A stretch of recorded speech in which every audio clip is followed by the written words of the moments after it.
Jadi tidak boleh ada pembicaraan antara manusia. Contoh misalnya lalu ada orang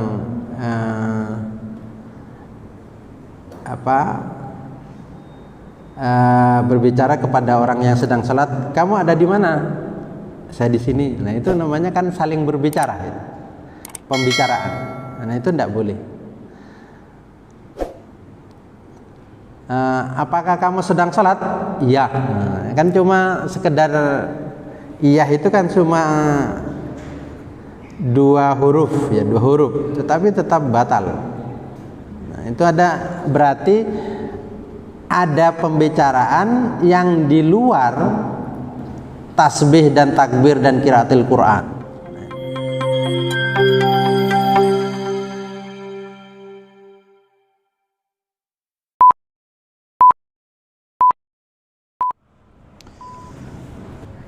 Assalamualaikum warahmatullahi wabarakatuh. Innal hamdalillah nahmaduhu wa nasta'inuhu wa nastaghfiruh wa na'udzu billahi min syururi anfusina wa sayyiati a'malina. May yahdihillahu fala mudilla lahu wa may yudlil fala hadiya lahu. Asyhadu an la ilaha illallah wahdahu la syarika lahu wa asyhadu anna Muhammadan abduhu wa rasuluh. Allahumma shalli ala nabiyyina Muhammadin wa ala alihi wa sahbihi ajma'in. Jamaah rahimakumullah, kita lanjutkan. Kita sudah membahas tentang rukun-rukun sholat. Artinya sudah selesai pembahasan rukun. Yang perlu kita selalu ingat adalah dari semua pekerjaan-pekerjaan sholat itu, bahwa kita setiap perubahan rangkaian sholat itu, kita harus ingat bahwa kita sadar betul bahwa kita sedang sholat. Ya, ketika sujud, ya kita sadar bahwa kita sedang sujud kepada Allah. Ketika takbir, ya kita sadar bahwa kita takbir kepada Allah. Meskipun seumpama lalu tidak bisa ingat mulai dari awal sampai akhir secara penuh, tapi paling tidak ketika terjadi perubahan rukun itu, lalu kita sadar betul bahwa kita sedang menghadap Allah. Itu yang penting untuk kita ingat selalu, karena itu yang akan menjadikan awal daripada kehusyukan kita dalam sholat. Yang kedua adalah ketika kita wudhu, sadar betul bahwa kita wudhu dalam rangka untuk menghadap Allah. Itu menjadi penting, karena itu juga akan menentukan kehusyukan kita kepada dalam sholat. Karena ada ulama yang kalau wudhunya itu tidak khusyuk, ya diulang wudhunya, bukan sholatnya, wudhunya. Jadi wudhunya itu tidak khusyuk, ya wudhunya diulang lagi. Karena begitu dia menganggap penting bahwa wudhu itu adalah pintu gerbang kita untuk masuk pada sholat. Kesadaran bahwa ketika kita wudhu, ya betul-betul bahwa wudhu itu dalam rangka untuk menyembah Allah. Sehingga kalau Ali Zainal Abidin itu kalau wudhu ya khusyuk betul, sehingga seluruh tubuhnya bergetar karena keyakinan dia bahwa sesudah wudhu ini dia akan menghadap Allah. Nah, selanjutnya kita akan berbicara adalah mubtilatus sholah, yaitu hal-hal yang membatalkan sholat,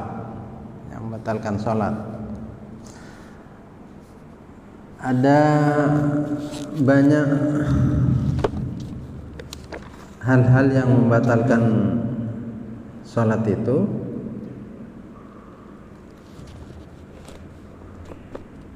Jadi kalau menurut Imam Bi'anal Hanafiyah, dzakaru thamaniyata wa sittin amran mufsidan lis-shalah.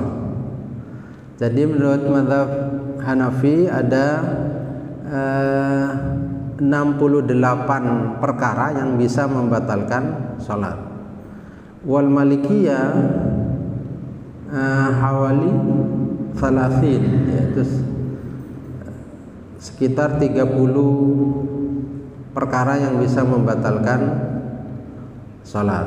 Wasyafi'iyah sab'ata wa isrin, yaitu sekitar 27 perkara yang bisa membatalkan salat.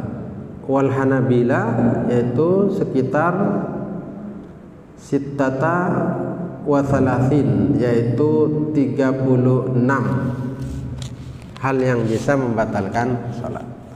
Nah, kita mulai dari yang pertama. Tentu tidak sebanyak itu nanti karena kita akan gabung beberapa hal yang terkait dengan hal-hal yang membatalkan salat. Yang pertama adalah al-kalam, yaitu berbicara. Berbicara itu bisa membatalkan salat. Idza takallama ar-rajulu fi sholati ma'a ilmihi bit-tahrimi dzalika li ghairi maslahati shalah wala li amrin yujibul kalama fatabtulu sholatuhu ijma'an. Jadi menurut ijma' para ulama, kalau ada seseorang lalu berbicara dalam sholat sementara dia tahu tentang keharamannya, ketidakbolehannya berbicara, dan tidak ada kepentingan kemaslahatan sholat, maka sholatnya batal menurut ijma' para ulama. Jadi semua ulama sepakat untuk itu. Artinya kalau sekarang ada orang berbicara lalu dia dasarnya itu tidak tahu bahwa berbicara itu tidak boleh, nah itu tidak sampai membatalkan sholat.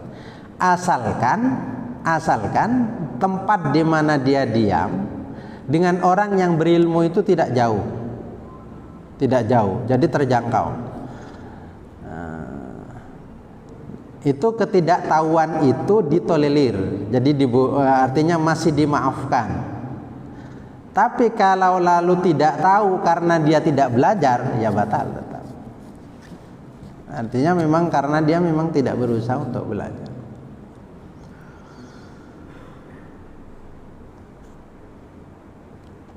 Dasar bahwa berbicara itu tidak boleh adalah liqaulin nabi inna hadhihi sholata la yasluhu fiha syai'un min kalamin nas innama huwa at-tasbihu wat takbiru wa qiraatul Qur'an. Salat itu tidak pantas di dalamnya ada pembicaraan manusia, artinya pembicaraan yang hubungannya manusia. Karena salat itu adalah hanya at-tasbih, yaitu bertasbih kepada Allah dan bertakbir dan membaca Quran. Yang ada di salat itu termasuk di dalamnya adalah doa. Jadi tidak boleh ada pembicaraan antara manusia. Contoh misalnya lalu ada orang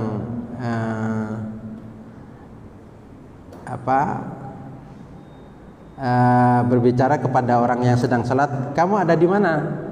Saya di sini. Nah itu namanya kan saling berbicara, ya. Pembicaraan. Nah itu tidak boleh. Apakah kamu sedang sholat? Iya. Nah, kan cuma sekedar iya itu kan cuma dua huruf, tetapi tetap batal. Nah, itu ada berarti ada pembicaraan yang di luar tasbih dan takbir dan qiraatul Quran. Nah, artinya hanya pembicaraan antar manusia. Nah, itu tidak boleh. Berdasarkan hadis tadi. Nah, ada riwayat hadis lagi bahwa kunna natakallamu fi sholati ala ahdin Nabi sallallahu alaihi wasallam. Yukallimu ahaduna sahibahu bihajati hatta nazalat hafidhu ala sholati was sholatil wusta wa qumu lillahi qanitin. Kami kata sahabat, berbicara di dalam salat pada masa Nabi. Antara sahabat yang satu berbicara dengan sahabat yang lain. Itu dalam salat dulu. Kemudian turun ayat hafidhu ala sholati was sholatil wusta wa qumu lillahi qanitin. Berdirilah, salatlah dalam kondisi khusyuk. Maka lalu fa umirna bis sukut. Maka kami diperintahkan oleh Nabi untuk diam. Artinya tidak berbicara. Wa nuhina anil kalam, dan kami dilarang untuk berbicara. Itu jadi sejak itu lalu dilarang orang berbicara. Artinya berbincang-bincang juga dilarang. Itu dasarnya.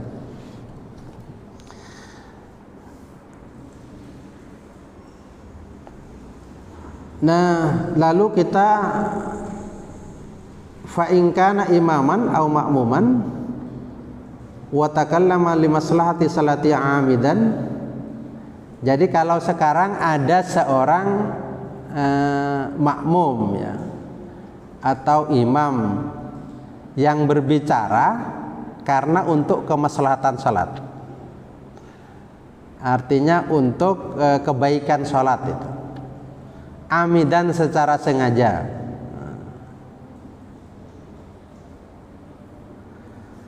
Maka pertama faqala Abu Hanifah wa Syafi'i tabtulu salatuhu imaman kana au ma'muman. Jadi salatnya itu batal. Jadi misalnya ada makmum yang lalu berbicara kepada imam, nah itu batal salatnya. Batal salatnya. Jadi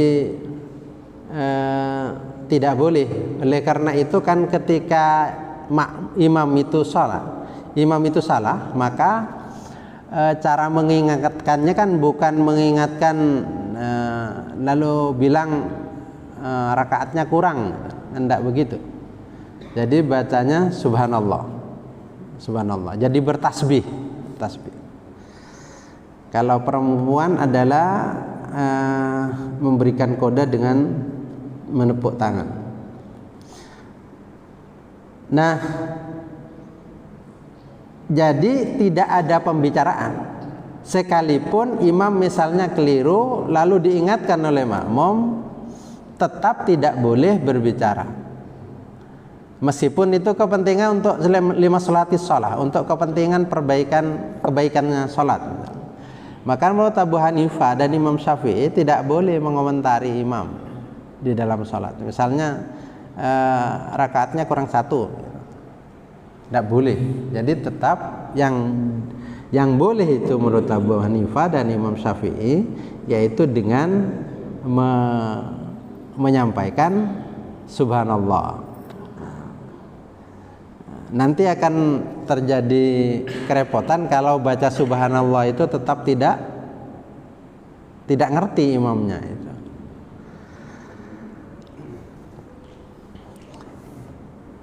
Apa dasarnya? Dasarnya adalah idza nabakum syai'un fi salatikum falyusabbih ar-rijalu wal tusaffik an-nisa'u.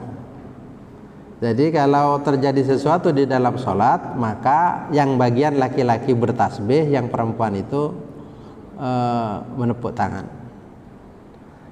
Jadi itu bertasbih. Tidak lalu mengingatkan dengan pembicaraan. Kalau mengatakan kurang satu rakaat, berarti kan berbicara itu yang tidak boleh, kalam berbicara tidak boleh. Itu menurut Abu Hanifah dan Imam Syafi'i. Jadi kalau seumpama Al-Fatihahnya kelupaan imam, lalu subhanallah tetap saja tidak ngerti apa yang dimaksud dengan subhanallah, apa yang kurang itu tidak ngerti. Nah itu tetap tidak boleh mengingatkan dengan cara tidak baca Al-Fatihah. Ya, enggak boleh. Batal salatnya kalau dia menyampaikan seperti itu. Lalu gimana kalau seperti itu?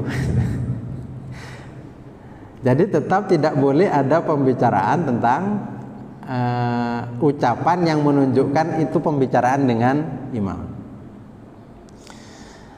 Itu menurut Abu Hanifah dan Imam Syafi'i. Jadi tidak boleh. Misalnya lalu kurang satu, tidak boleh bilang kurang satu. Dibaca subhanallah tidak ngerti, subhanallah tidak ngerti, ya, bilang kurang satu, tidak boleh, batal salatnya. Dasarnya hadis tadi, karena hadis itu cuma menyampaikan fal yusabbih, bacalah subhanallah, tidak boleh berbicara dengan imam. Wa qala al-Imam Malik, menurut Imam Malik, kalau berbicara tabtulu salatuhu, batal salatnya. La tabtulu salat, tidak batal salatnya bisyartil maslahah, dengan syarat untuk kepentingan kebaikannya salat. Nah, kalau menurut Imam Malik itu boleh yang tadi itu.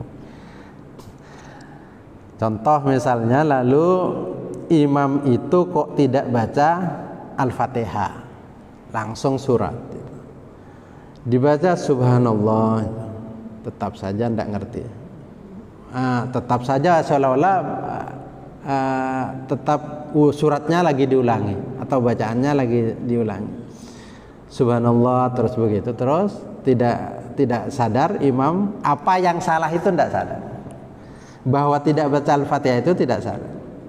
Nah, kalau seperti itu makmum boleh mengingatkan imam,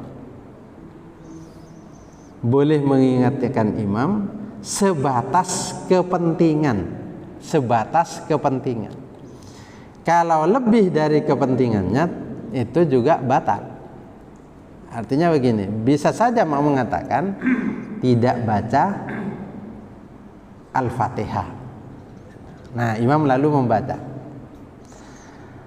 Nah, kalau lalu ditambahi kamu kok tidak baca Al-Fatihah mulai tadi itu, sudah saya ingatkan, nah itu batal karena melebihi kepentingan, melebihi kepentingan. Nah, jadi menurut Imam Malik boleh, karena menurut Imam Syafi'i tetap tidak boleh mengingatkannya seperti itu. Dasarnya apa? Dasarnya adalah hadis dari Abu Hurairah yang mengatakan shalla bina Rasulullah sallallahu alaihi wasallam ihda salatail asyi imma dhuhra wa immal asra. Dulu Rasulullah pernah menjadi imam salat kami. Mungkin salah satu di antara apakah salat duhur atau salat asar. Fasallama fi rakaatain, Rasulullah itu ketika duhur kan 4 rakaat, asar 4 rakaat. Tetapi Rasulullah salat 2 rakaat lalu salam.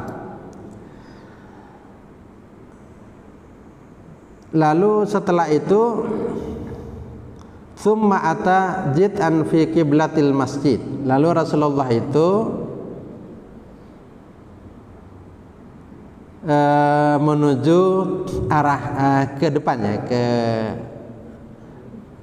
ke masjid, menuju ke arah depan itu nanti ada pohon kurma, ada batang kurma. Rasulullah itu menuju batang kurma. Fastanada ilaiha mughdaban. Jadi Rasulullah itu dalam kondisi bersandar ke pohon itu, ke batang kurma itu. Wa fil qaum Abu Bakrin wa Umar. Jadi di antara sahabat itu ada Abu Bakar dan Umar. Fahaba ayatakallama, dan mereka itu takut untuk menyampaikan sesuatu kepada Rasulullah. Meskipun 2 rakaat.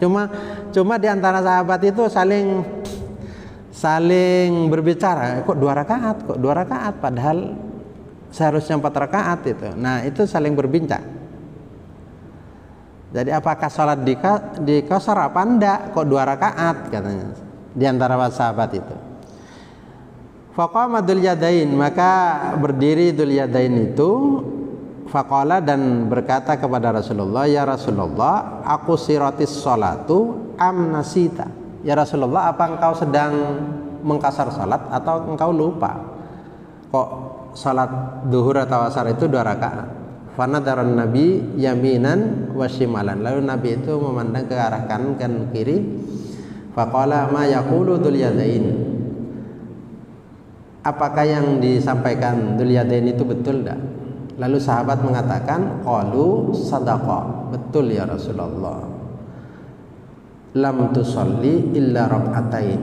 Engkau itu tidak salat kecuali hanya 2 rakaat yang mestinya 4 rakaat. Fa shalla rak'ataini wa sallama tsumma kabbara tsumma sajada tsumma kabbara fa rafa'a tsumma kabbara wa sajada tsumma kabbara wa rafa'a wa sallam.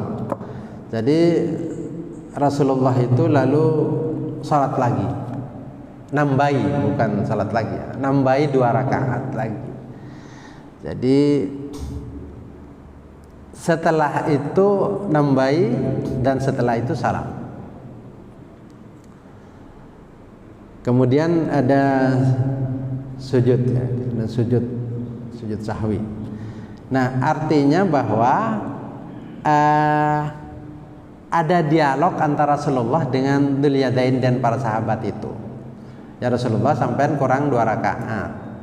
Ditanya lagi, betul enggak kurang 2 rakaat? Ya betul. Ya makanya langsung dilanjutkan lagi, ditambah 2 rakaat lagi.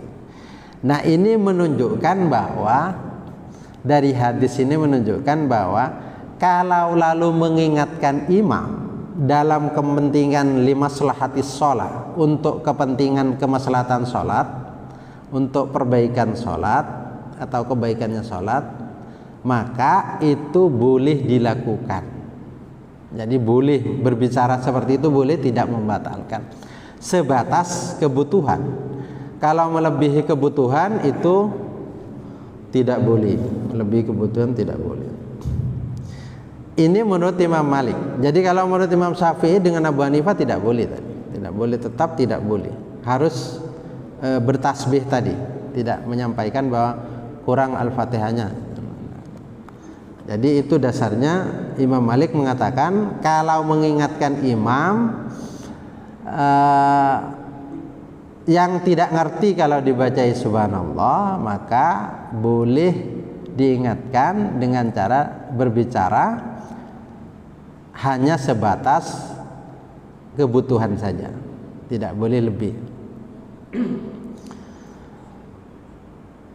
Fahadzal hadis qad takallama an-nabi wa ashabuhu thumma banaw ala salatihim wa lana fi Rasulillah sallallahu alaihi wasallam uswatun hasanatun. Jadi hadis itu berbicara tentang bahwa Nabi itu berbicara kemudian melanjutkan sholat. Nah, itu yang menjadi dasar bahwa boleh berbicara dengan imam untuk kepentingan sholat. Pendapat yang ketiga Imam Ahmad. Imam Ahmad itu ada 3 pendapat. Jadi mazhab Ahmad bin Hambal itu ada 3 pendapat.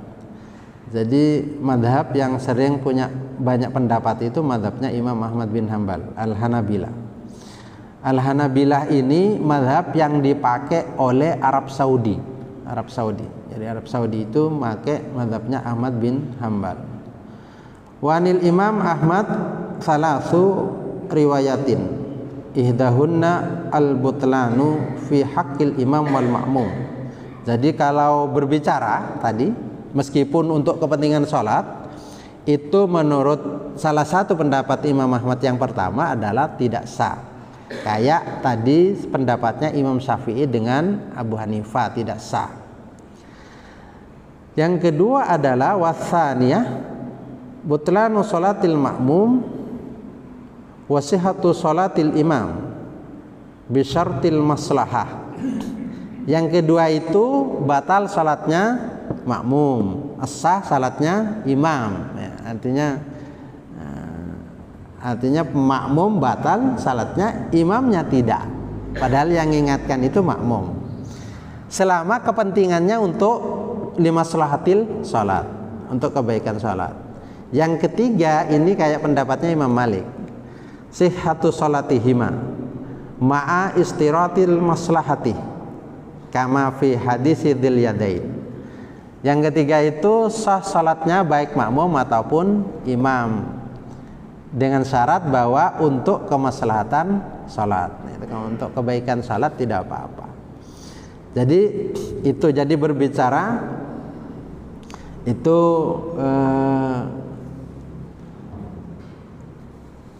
boleh kalau untuk kepentingan salat, untuk kepentingan salat.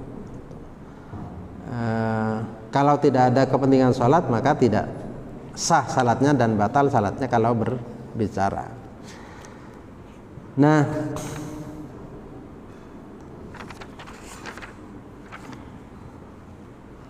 sekarang al-kalamu fi sholati nisyanan au jahlan. Jadi berbicara di dalam sholat dalam kondisi lupa atau dia itu tidak tahu. Maka menurut Imam Malik, Imam Syafi'i dan Imam Ahmad fi riwayatin ila anna man takallama fi sholatihi nasiyan au jahilan bi kalamin qalilin la tabtulu sholatuhu. Jadi kalau ada orang berbicara kok dia lupa bahwa di dalam sholat, kok lupa di dalam sholat, atau dia tidak tahu maka tidak batal sholatnya, tidak batal sholatnya menurut Imam Malik, Imam Syafi'i dan Imam Ahmad.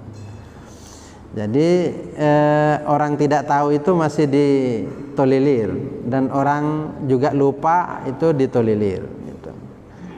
Jadi seandainya lalu ada orang setengah ngelindur sholat, tertidur, ngelindur lalu berbicara, itu di luar kontrol, maka itu masih sah.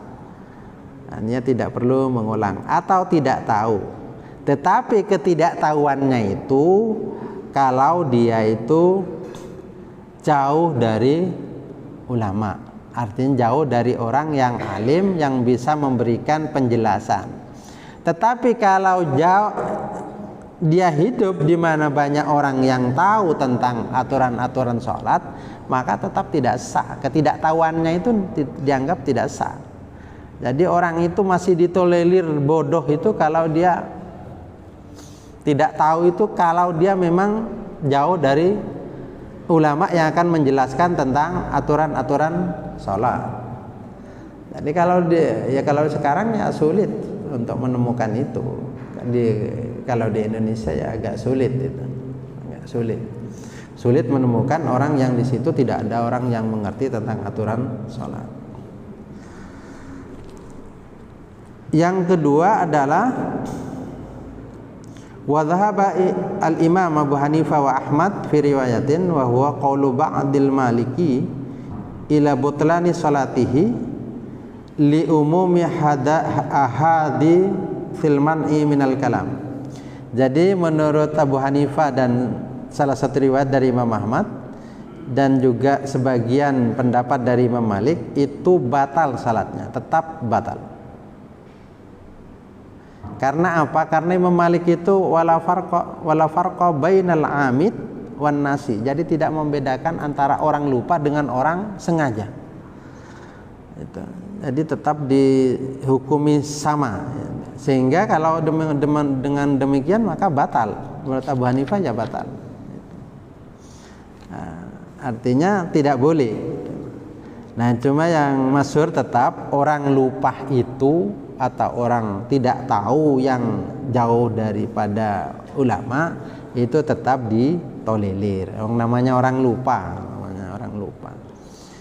sama dengan orang ada orang sholat berdiri kok ya sambil tertidur, itu kok ya jalan ke depan, gitu. Kan ada orang seperti itu.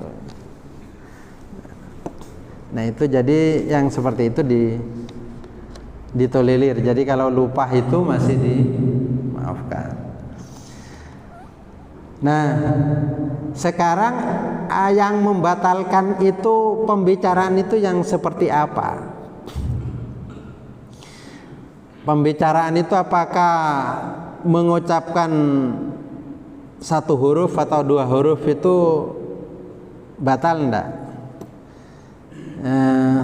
Pertama, pendapatnya jumhur fuqaha, yaitu pendapatnya para ulama fikih, bahwa menurut mazhab Hanafi, Syafi'i dan Hambali, illa annal kalam al mubtila lis salati ma intadama minhu harfani fasaidan. Apabila berbicara itu dua huruf menurut ukuran huruf Arab ini ya. Jadi dua huruf yang dengan dua huruf itu menjadi batal seseorang karena bisa dimengerti. Dua huruf itu kan bisa dimengerti kalau orang Arab. Akhun misalnya, saudara. Abun misalnya bapak. Lalu di dalam salam mengatakan abi bapakku. Nah itu batal salatnya. Batal. Atau misalnya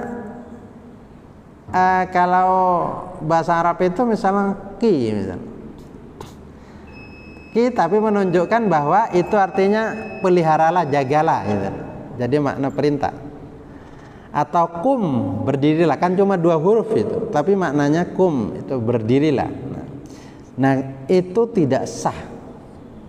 Jadi terdiri dari dua huruf yang itu sudah menunjukkan ada maknanya, itu sudah batal. Nah kalau di sini pokoknya yang dua huruf lah, dua huruf itu sudah batal.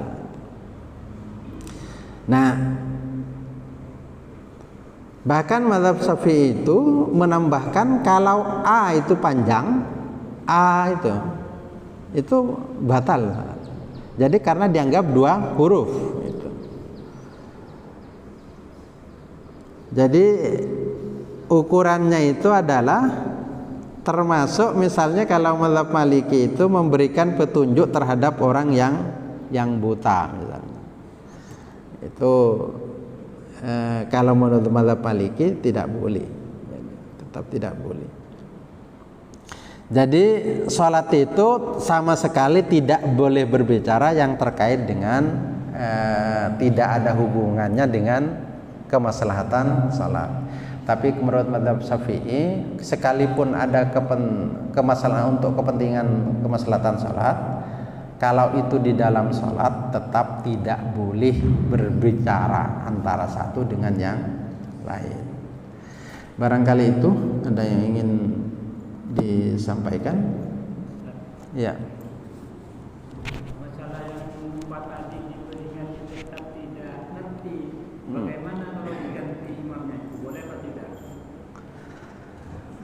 Imamnya mau diganti. Maju di belakangnya pas disingkirkan.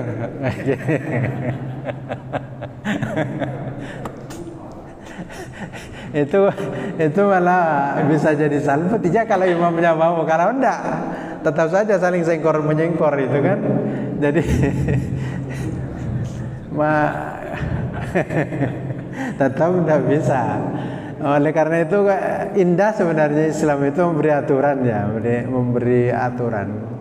Nah, kalau ke depan nanti ya kalau saling tidak mau kan saling sengkor akhirnya. Yang belakang sudah kadung maju ke depan, mundur juga tidak enak, malu kepada yang lain. Yang depan juga malu, cuma salah segitu kok saya disingkirkan itu.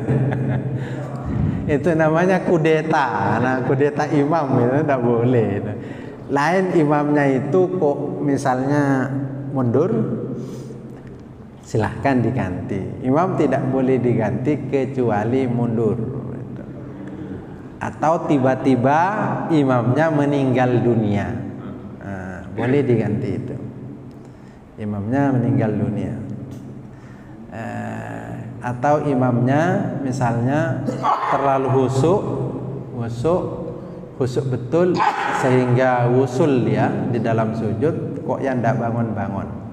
Nah itu jangan diganti juga, tetapi imamnya didatangi, diberdirikan. Setelah diberdirikan kembali lagi ke tempatnya. Maka penting orang yang di belakang imam itu orang yang ngerti. orang yang ngerti semua perjalanan sholat. Kok ya imamnya itu tidak bangun-bangun, kok dibiarkan semua, yang depan, yang belakangnya imam kok tidak tahu apa yang mau dikerjakan. Nah, orang yang di belakang imam itu harus tahu apa yang akan dikerjakan dalam kondisi darurat. Itu harus tahu itu. Tidak asal di depan, di belakangnya imam itu. Jadi, nah, karena dulu itu ada guru saya itu yang tidak bangun-bangun, tidak bangun-bangun sholat maghrib ya, tidak bangun-bangun terus lama dia. Jadi nampaknya dia sedang wusul, jadi sedang usuk betul ya. Jadi lupa bahwa dia sedang berjamaah, sehingga tidak bangun. Karena tidak bangun, yang di belakangnya itu berdiri membangunkan, yang lain itu bubar juga, itu berdiri juga. Yang belakangnya berdiri, ya akhirnya bubar. Seandainya sama-sama ngerti, yang belakangnya itu bangun pelan-pelan, lalu berdiri kan imam, bangunkan, setelah itu kembali lagi lanjutkan sholat.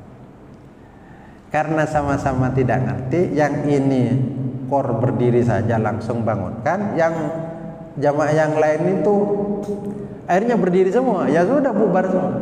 Akhirnya diulang dari depan lagi. Itu sudah dapat 2 rakaat, itu tinggal 1 rakaat lagi karena maghrib. Jadi diulang dari awal lagi, sudah hampir selesai itu maghrib. Nah yang seperti itu tidak. Jadi tidak boleh kudeta imam, tidak boleh, ditunggu saja. Jadi kalau tidak ngerti, misalnya ya tidak baca Al-Fatihah, itu dia. Masa tidak ngerti kalau seperti itu? Kalau subhanallah mungkin tidak ngerti apa yang dimaksud subhanallah itu apa.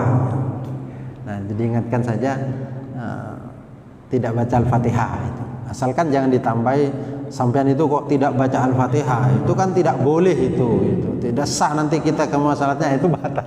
Yang batal ya sendirinya menyampaikan itu, yang lainnya lanjutkan itu. Yang barusan Ustaz, ya. Yang tentang sujud lama kemudian diberdirikan, andai kata imamnya itu lupa Ustaz, biasanya sudah tahiyat akhir itu kemudian berdiri, bagaimana caranya itu?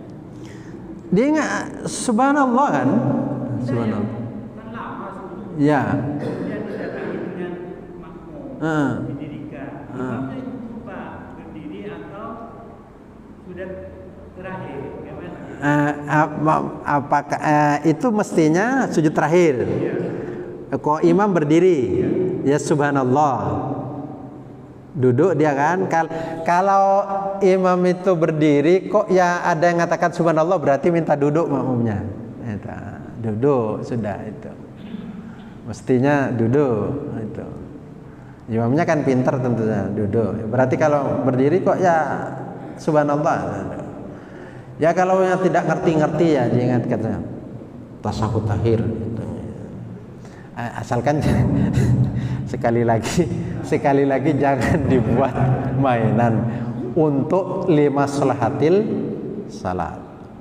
Kalau menurut mazhab Syafi'i itu tetap tidak sah, ucapan ini tidak sah karena itu dialog dengan berbicara dengan imam. Tapi untuk mazhab Maliki itu karena tidak ada pilihan, mau diingatkan jawab subhanallah ya tinggal bilang subhanallah, tidak ngerti-ngerti. Nah, diingatkan saja, kita pakai mazhab Maliki. Jadi diingatkan. Ya. Kalau misalnya imam itu salah baca ayat, kemudian beberapa waktu di belakang itu mengingatkan. Ya. Mengingatkan, tapi tetap imam keliru. Akhirnya salah satu bilang di belakang itu, Allahu Akbar.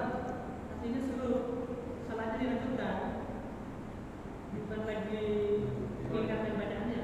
Allahu Akbar. Artinya seluruh ini gimana? Tidak perlu, jadi tidak perlu makmum seperti itu. Biarkan imam itu apakah dia mau beralih pindah surat misalnya, lalu dia baca qul huwallahu ahad Allahus samad lam yalid wa lam yulad wa lam yakul lahu kufuwan ahad, lalu ruku, itu tidak apa-apa. Jadi makmum jangan punya perintah yang itu bukan mendekati imam, tidak boleh. Jadi kalau seumpama keliru itu kan manusiawi ya. Ada orang yang kadang orang itu kalau keliru pas diingatkan itu malah tambah hang itu itu manusiawi dan sah. Namanya manusia itu ya seperti itu. Kecuali memang punya kecerdasan tertentu, ketika salah lalu diingatkan itu santai dia. Itu kelebihan seseorang itu.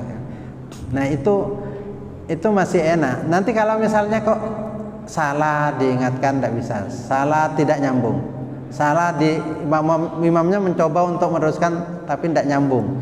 Nah itu sudah berhenti di situ, lalu misalnya pindah surat, baca qul huwallahu ahad, lalu ruku. Tidak perlu sibuk mengomentari imam setelah itu. Ini soal manusiawi lupa itu. Dan tidak boleh imam dipecat gara-gara seperti ini. Tidak boleh. Karena yang pecat belum tentu kalau jadi imam tidak seperti itu. Kita kiring-kiringan jadi imam itu. Ya, barangkali itu. Mudah-mudahan berguna. Ihdinas siratal mustaqim. Assalamualaikum warahmatullahi wabarakatuh.